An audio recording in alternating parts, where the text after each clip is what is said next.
Professor Eudes, tudo bom com você? Tudo em ordem. Antes da gente começar o nosso bate-papo, né? Muito embora daqui a alguns dias, poucos dias, vai ter a segunda versão, segundo dia do Enem 2022, com as ciências da natureza, ciências da matemática e suas tecnologias, né? Matemática, química, física e a biologia. Antes da gente entrar aí falando propriamente da matemática, eu quero mostrar um vídeo aqui que viralizou nas redes sociais e eu ri bastante com esse vídeo e é a minha cara, porque eu não sou... Não é da área. A minha matemática não é a minha praia. Humanas, sim. Exatas, não, senhor. Então vamos dar uma olhada aqui só. A matemática tinha tudo pra ser um bagulho simples, tá ligado? Negócio de 2 mais 2, 4. 4 mais 4, 8. Mas não, surgiu uma pessoa endemoniada. Começou a tacar letra na matemática. Negócio de A mais B dá X, não sei como. Primeiro eu quero fazer aquela pergunta que todo mundo tem vontade de fazer. Por que a matemática é tão difícil de aprender? Tá interessante, eu vou até aumentar um pouquinho aí a ideia desse vídeo, né? Porque ele fala 2 mais 2 igual a 4. Se a gente vai estudar matemática profundamente, pode nem ser 4. Sim. Eu posso criar uma função soma Complique mais que não, resulta em professor, outro por número. favor. E 1 mais 1 pode não ser 2, mas beleza, vamos deixar a coisa simples, né? Por que a matemática tem esse lado, né, pesado? Olha só, eu vou te responder com um exemplo da minha aula de matrizes, quando eu estou ensinando conteúdo matrizes no ensino médio. Matriz nada mais é do que uma tabela com valores. Você está lá ensinando, bota no quadro, parece uma coisa bem simples e que não tem aplicação nenhuma, porque é só uma tabela com números. Mas na verdade a computação está toda baseada nisso. Sim. Você pega uma questão de computação gráfica, assim, uma animação, né, um videogame, um filme com computação gráfica. Aquele bonequinho, aquele personagem do jogo, ele tem as coordenadas no eixo X, no eixo Y, no eixo Z, tá aí as letras já aparecendo, né? Sim. Que nada mais são do que as dimensões. Certo. Dimensão primeira, segunda, terceira dimensão, nosso mundo é tridimensional. E aí vai ter cada coordenada, cada pontinho do rosto vai ter a sua coordenadazinha. E a matriz segura, tá lá, armazenando aquilo, as informações. E aí, por exemplo, se eu quero rotacionar esse boneco para a direita, eu pego uma outra matriz rotação, aplico sobre essa matriz posição do boneco e ele vai fazer o giro que você vê lá no filme, que vê no videogame. Então, assim, a matriz tem toda essa aplicação linda, maravilhosa, muito mais aplicações que eu poderia falar aqui, mas aí devido à questão de tempo, a gente acaba não tendo tempo suficiente para abordar também as aplicações. Geralmente fica no finalzinho, né? Isso é um problema e a gente tem realmente que mudar isso. Tem que trabalhar, acho que todo mundo em conjunto, né, na área da educação. Tendo em vista isso, né, para que a aplicação seja mais importante também. Agora, claro, para que eu fale da aplicação, eu tenho que saber a teoria, né? E aí a teoria é extensa, né? A gente tem uma grade de um programa muito longo, extenso. Então, tudo isso acaba dificultando um pouco. Mas nas minhas aulas eu sempre tento, né, trazer esse lado aí que mostra que realmente a matemática está no nosso dia a dia, né? Esses recursos que a gente utiliza de tecnologia só existem, a rede social só existe devido às letras na matemática, né? Agora, isso é muito preocupante porque há dados aí estatísticos que revelam que 80% dos alunos, até que saem do ensino médio, né, saem do ensino médio, concluem a educação básica, eles não sabem a matemática. Exatamente.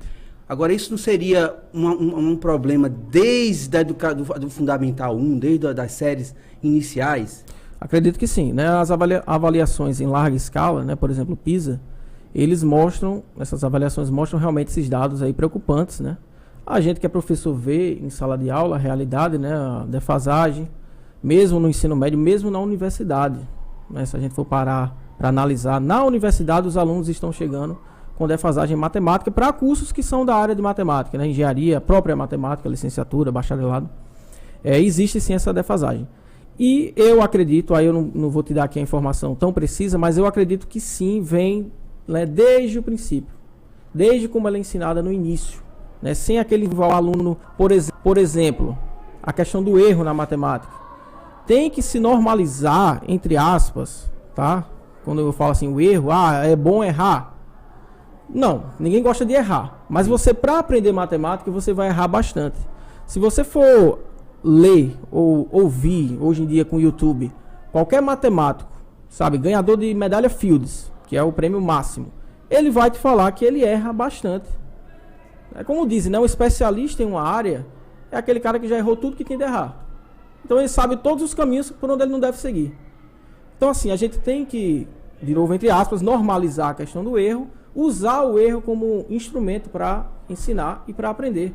Então o aluno errou, você mostra para ele, ó, não é por esse caminho. Tá tudo bem, tá errado, né? Não é por esse caminho, vamos tentar por outro.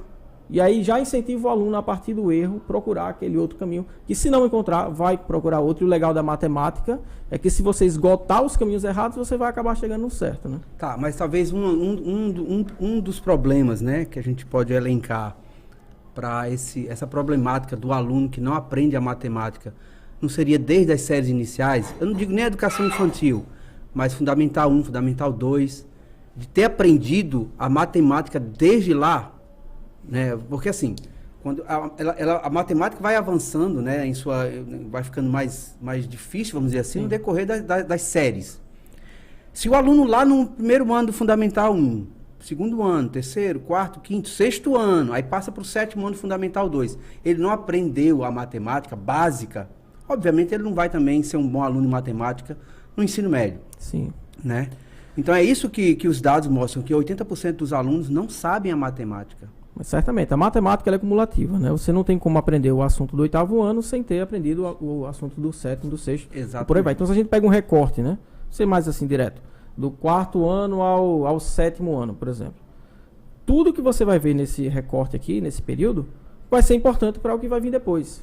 Tá? Eu não posso chegar no 7º ano sem saber, por exemplo, como somar fração. Sim. Que a gente aprende no 6º. Mas é o que acaba acontecendo, né? Muitos alunos chegam com aquela dificuldade. Exatamente. E não dá para você fazer isso na matemática. Não dá para você pular essa etapa. Ela é cumulativa. Você vai escada, ela é sequencial e acumulativa. Exatamente. Então. Sequencial e acumulativa. Perfeito. Então não dá para a gente pular essas etapas. Então se você teve um probleminha lá atrás, você até pode recuperar. É possível. Mas quanto mais problemas você teve lá atrás, fica mais difícil. Então a gente realmente tem que trabalhar essa questão da matemática desde o início. Quanto antes, melhor. Né? Trabalhar com a matemática para que ela seja mais divertida, o máximo possível. Né? Porque a gente sabe que o aluno mais novo, né, ele tem essa questão do lúdico. Né? A gente precisa trabalhar de forma mais divertida, né, com ele. Não tanto firme como é, na verdade, a matemática, que ela é uma disciplina muito rígida, né, nesse sentido assim, formal. Mas a gente tem que tirar essa formalidade para poder que o aluno se sinta ali à vontade. Né, para poder aprender matemática e de fato pegar aqueles conhecimentos, aquelas competências lá do início, para quando chega, por exemplo, no 6º ano, eu também sou professor do Fundamental, do 6º ano, para que quando chegue no 6º ano ele tenha já essa base firme, forte, para que possa prosseguir. Entendi. E como é que a gente pode classificar o perfil de um aluno em uma sala de aula, por exemplo? Vamos pegar hipoteticamente uma sala de aula com 20 alunos. Então, como é que a gente pode dar um perfil a um tal aluno que aprende a matemática? Você, por exemplo, você é professor de matemática, então, consequentemente, você gostou no passado e gosta ainda hoje. E por que outros alunos não gostam da matemática? Talvez seria porque pulou as etapas, talvez seria porque criou um trauma desde mais novo com a disciplina e a consequência disso é um afastamento dessa disciplina e não querer aprender, simplesmente aprender o mínimo possível só para passar numa prova e passar de ano?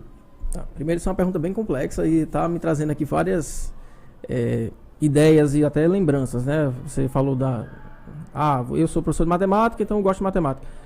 Por exemplo, eu quando era criança, meu pai me ensinou a dividir antes da escola ensinar a multiplicar. Eu cheguei na escola, não vou citar nomes aqui, nem nada. Não precisa. Eu cheguei na escola, o professor ensinando a multiplicar, e eu já sabia, e aí eu ficava dando as respostas daquele jeito, né, bem desleixado, e a professora não curtia muito, era uma escola pequena, meu pai conhecia o diretor, e aí o diretor me chamava e eu ficava lá na sala com ele, na sala do diretor, porque eu já sabia o assunto. Sério? Bom. Então, assim, nesse caso, é um pouco difícil de comparar, né, porque foi um pouco diferente. Mas o que eu vejo, como você falou, né, alunos lá, 20 alunos numa sala de aula, o que eu vejo, primeiro, já falei do erro, né, a questão do erro. Outra coisa, tempo de resposta. As pessoas são diferentes. Tem aluno que é rápido, sabe? Tá lá no 5º ano. Aí 3 vezes 4, pá, responde 12 e o outro ainda tá pensando. Sim. E isso já começa a afastar esse aluno que é mais devagar. Não quer dizer que ele não saiba. Entendi. Quer dizer que ele não vai aprender. Então eu sempre gosto de frisar isso em sala de aula, principalmente no 6º ano, né? Eu dou aula pro 6º ano. Tempo, cada um tem o seu. Tem aquele aluno que vai ligeiro, responde rápido, o outro é mais devagar. Eu não vejo problema nenhum. Eu, como professor de matemática, eu não vejo problema algum em você resolver uma questão, em você fazer uma conta de forma mais lenta. Eu sempre digo, matemática não combina com pressa. Não se faz com pressa. E aí existe uma certa, diria, tradição. Muitos dos alunos, muita gente fala assim, não, eu aprendi, para que eu vou aprender raiz quadrada, equação do 2º grau, eu vou usar isso quando na minha vida? As pessoas fazem essa pergunta, né? E assim, tá aprendendo uma coisa para usar quando e como? Talvez seja essa a indagação que muitos dos alunos não aprendem de fato a matemática, porque para que eu estou aprendendo isso? Por que eu vou esquentar minha cabeça com isso se eu não vou usar isso? Essa é uma pergunta que a gente, né, sempre recebe e a gente tem que estar preparado para responder. Eu tenho 3 caminhos de resposta aí. Primeiro, o mais simples e direto. Bom, você é um estudante, você vai um dia prestar um vestibular, matemática é fundamental no vestibular, né? A gente vai falar do Enem aqui, conta bastante e tem já essa resposta aí. Cara, estuda porque você vai fazer vestibular, você vai fazer um concurso, vai cair em matemática. É uma resposta mais simples, né? Segundo ponto, a utilidade dela no sentido prático. Aí, de fato, você vai ter poucos assuntos, né? Estatística, você vai usar bastante, a questão de interpretar um gráfico numa mídia social, no jornal, porcentagem, matemática financeira. Matemática financeira eu vou usar, beleza. Para saber matemática financeira, você tem que saber porcentagem, número decimal, fração, tudo que vem antes, né? Sim. Também tem isso, essa questão do cumulativo e sequencial. E o outro ponto, que é o que eu considero mais importante, né, que aí eu vou puxar aí para o lado mais do Vygotsky, né, o educador, é a questão do desenvolvimento de competências e habilidades. Quando você estuda matemática, mesmo que você não vá utilizar a raiz quadrada e tal, você está desenvolvendo habilidades que são fundamentais tanto no campo profissional quanto no pessoal. Raciocínio lógico, capacidade de resolver problemas, abstração, generalização, procedimento algorítmico. Está potencializando o seu cognitivo. O seu cognitivo. Eu poderia passar aqui um tempão, né, falando habilidades que você desenvolve na matemática, sabe? A questão de você, de decomposição. O que é isso? Você pegar um problema, você diretor de escola, empresário, você lida com problemas. A sua cabeça tem que funcionar de qual forma? Dividir esse problema em subproblemas. E é assim que é na matemática. Para resolver um problema matemático, a gente quebra ele em problemas menores. E você fazendo isso, você está desenvolvendo esse seu lado cognitivo. Sabe? Reconhecimento de padrão. Reconhecer um padrão permite que você resolva problemas de forma mais rápida. Porque você já identificou um padrãozinho aqui, já vai automatiza. A automatização é outra. Então, assim, são várias habilidades que fazem da matemática ela ser muito importante. Aí eu peço desculpa aos colegas, professores de outras áreas, mas a matemática ela tende a desenvolver, né, essas habilidades que eu falei de forma muito profunda. Né, de forma profunda. Então, ela é sim importante e eu acredito que jamais vai deixar de ser. Que as escolas, né, através das metodologias ativas, ela vem melhorando muito, né, o ensino da matemática ou das exatas com os alunos, devido a tornar a matemática, ensinar de forma prática. A gente não vai aprender redação vendo alguém escrever uma redação. Sim. A gente tem que fazer. Matemática é uma linguagem, você tem que escrever, você tem que fazer, você tem que colocar no papel. Não tem outro jeito. Professor Eudes, vamos lá. Domingo tem a grande prova de matemática. O que é que o seu aluno deve estar preparado para encontrar na prova de matemática? Dentro do seu ponto de vista aí, enquanto professor, obviamente você já deve ter feito um estudo dos anos passados das provas. Então, o que é que o seu aluno pode encontrar nas 45 questões, é isso, de matemática? 45 questões. Dentre as 45 questões, o que é que o seu aluno vai encontrar lá? Então, em termos de conteúdo, eu sempre recebo, escuto a pergunta, né? Professor, cai muito seno e cosseno, porque sempre bota medo nos alunos. Seno e cosseno, funções trigonométricas, logaritmo, exponencial. Assim, na verdade, esses assuntos não compõem a maior parte da prova. Sim. Então, nesse sentido, pode ficar tranquilo. Qual vai ser a maior parte? Matemática básica, que é um termo amplo, então eu posso incluir, né, vários temas, vários tópicos matemáticos. Porcentagem, por exemplo, é um que cai bastante.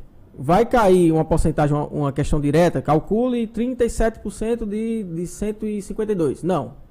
Vai ter um texto, vai ter um contexto, vai ter uma tabela, vai ter um gráfico, né, vai ter uma situação de, não sei, um carro faz tantos quilômetros por litro, o outro faz tantos, né, para você comparar a fração. Então, fração, número decimal, porcentagem, tudo isso costuma cair bastante e compõe a maior parte da prova, né? Fora esses conteúdos, o que é que eu diria? Olha, foca nisso daqui, nesses últimos dias, tá? Vai olhar resolução de questão de quais conteúdos. Função afim, principalmente função afim, a questão dos coeficientes, né, o angular, o linear. Função quadrática, estatística, cai bastante. Ajuda também na questão de interpretação de tabela, de gráfico, mas vê média, moda, mediana.